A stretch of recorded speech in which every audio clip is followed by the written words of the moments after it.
सांवेर की जनता जानना चाहती है कि आखिर सियासत में कौन है साधु और कौन है शैतान। ये सवाल इसलिए भी खड़ा हुआ है क्योंकि भारतीय जनता पार्टी ने जब सांवेर के इम्तिहान का नारा दिया तो वो विवादों की वजह भी बन गया। हमारे साथ बहस करने के लिए ऑन द स्पॉट मौजूद हैं कांग्रेस के प्रवक्ता श्री संतोष सिंह गौतम। सीधी बात करते हैं, बहस करते हैं। संतोष जी, आखिर ये सवाल क्यों खड़ा हुआ है और सांवेर की जनता क्या कंफ्यूज है कि साधु कौन है और शैतान कौन है? सांवेर की जनता के मन में तो कोई कंफ्यूजन है ही नहीं। वो साफ जानती है कि शैतान कौन है, किसने उसके जनादेश की पीठ पर छुरा घोंपा है, किसने उसके जनमत को बेचा है। तो सांवेर की जनता के मन में स्पष्ट है। यह बात अलग है कि इस देश के पूरे लोकतांत्रिक इतिहास में संभवतः यह पहली बार हुआ है कि दोनों प्रतिद्वंदी दल इस बात पर सहमत है कि शैतान की हार होना चाहिए। क्योंकि यहाँ पर जिस प्रकार से जब प्रदेश में कोरोना फैल रहा था तो प्रदेश के स्वास्थ्य मंत्री, वहाँ का जो उम्मीदवार फिलहाल है, वो जाकर बेंगलोर में जनमत का सौदा कर रहा था, पैसों के लिए बिक रहा था और कई सीटों पर जनमत का सौदा कर रहा था, केवल सांवेर ही नहीं।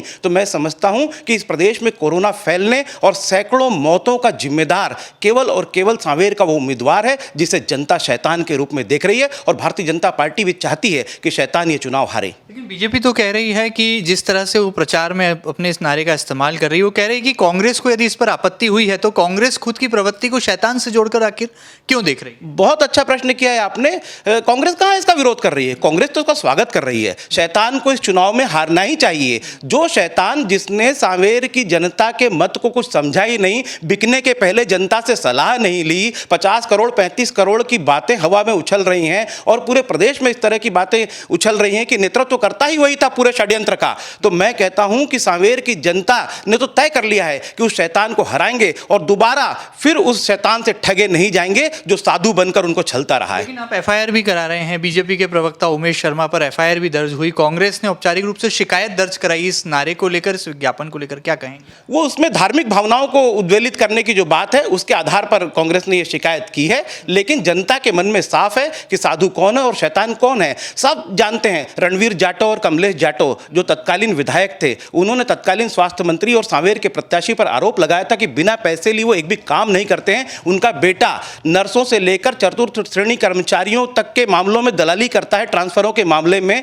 तो ऐसा व्यक्ति जो सांवेर के लोगों के फोन नहीं उठाता था, उनके काम नहीं करता था और जिसके शासनकाल में सड़कें जर्जर बनी रही, अस्पताल जर्जर बने रहे, स्कूलों का निर्माण नहीं हुआ, जनता बेरोजगार थी, उसको क्यों जिताएगी दोबारा? मैं बताता हूं कि काठ की हांडी एक बार चढ़ती है, लेकिन ये काठ की हांडी कई बार चढ़ चुकी है। अगली बार ये काठ की हांडी चढ़ने वाली नहीं है। क्या कोई बीजेपी को सलाह देंगे, कोई नसीहत देंगे? क्योंकि बीजेपी तो अभी भी आश्वस्त है और इस नारे के ऊपर अब भी कायम है। आज भी एक पोस्टर जारी कहा गया और उसमें लिखा गया साफ तौर पर कि कोई कुछ भी कहे, लेकिन बीजेपी तो अब भी अपने बयान पर कायम है कि सांवेर का उपचुनाव साधु और शैतान।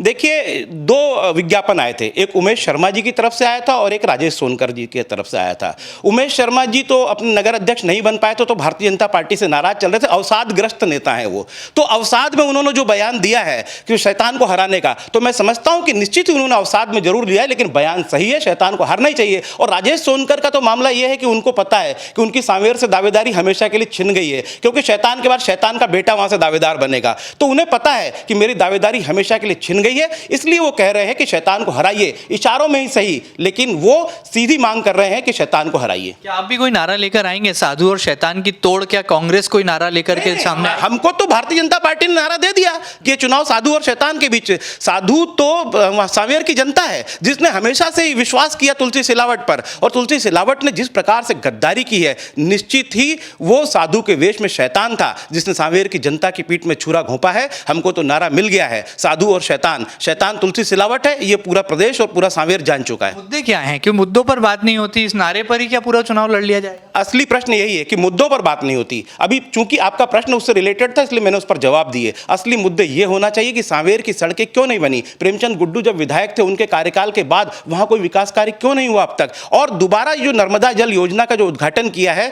ये 10 जनवरी को सांवेर के पाल कांकरिया में हो चुका था, हनी बघेल तत्कालीन मंत्री के नेतृत्व में। तब फिर इस दोबारा उद्घाटन की क्या जरूरत पड़ी? तो ऐसी झूठी घोषणाएं, जुमलों के द्वारा यदि सांवेर पिछड़ा रहा तो उसका एकमात्र जिम्मेदार तुलसी सिलावट है। हमारे मुद्दे विकास के होंगे, हम जनता को रोजगार देने की बात करेंगे, हम वहां पे वेयर हाउसेस प्रोजेक्ट लाने की बात कर रहे हैं, हम वहां पे फैक्ट्रियां लाने की बात कर रहे हैं, स्कूल लाने की बात कर रहे हैं, और हम कैसे भी चाहते हैं कि सांवेर का विकास हो, वहां सड़कें अच्छी हों और सांवेर की जनता को ज्यादा से ज्यादा मौके रोजगार के मिल सकें। आखिर में बीजेपी को कोई सलाह है इस बहस में?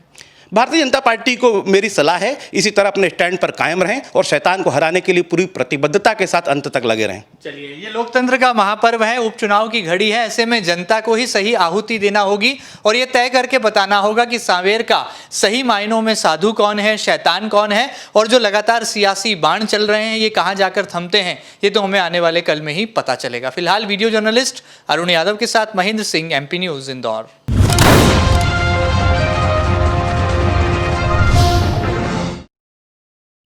MP की नब्ज, MP का हाल, मध्य प्रदेश की हर खबर MP न्यूज TV के साथ। लगातार खबरों के लिए सब्सक्राइब करें हमारा YouTube channel MP news TV।